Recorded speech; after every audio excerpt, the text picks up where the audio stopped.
அடிக்கிற வெயிலுக்கு குளு குளுன்னு ஜில்லுன்னு மேங்கோ லஸ்ஸி தாங்க எப்படி செய்யறதுன்னு பார்க்க போறோம். இந்த மாம்பழ சீசன்ல கண்டிப்பா நீங்களும் உங்க வீட்டுல மாம்பழம் வாங்கி இதே மாதிரி செஞ்சு சாப்பிடுங்க. ஃபர்ஸ்ட் மேங்கோ லஸ்ஸி செய்யறதுக்கு நான் ஒரு நல்ல பழுத்த மாம்பழம் எடுத்திருக்கேன். இப்ப இதில் உள்ள மேல் தோலெல்லாம் எடுத்துட்டு நல்லா பொடிசா கட் பண்ணி எடுத்துக்கலாம். இந்த மாதிரி சின்ன சின்ன பீஸா கட் பண்ணி எடுத்த மாம்பழத்தை ஒரு மிக்ஸி ஜாருக்கு மாத்திக்கலாம்.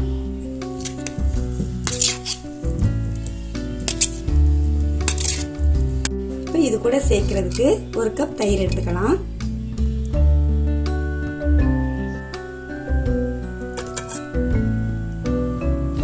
கூடவே 2 டேபிள் ஸ்பூன் சர்க்கரை சேர்த்துக்கலாங்க.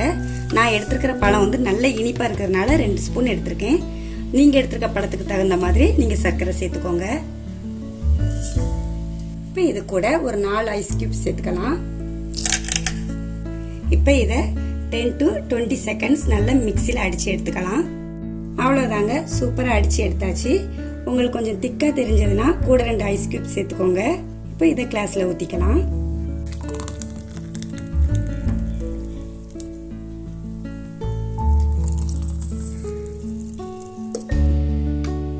அவ்வளவுதாங்க, இந்த சம்மருக்கு குளு குளுன்னு மேங்கோ லஸ்ஸி சூப்பரா ரெடி ஆயிருக்குது.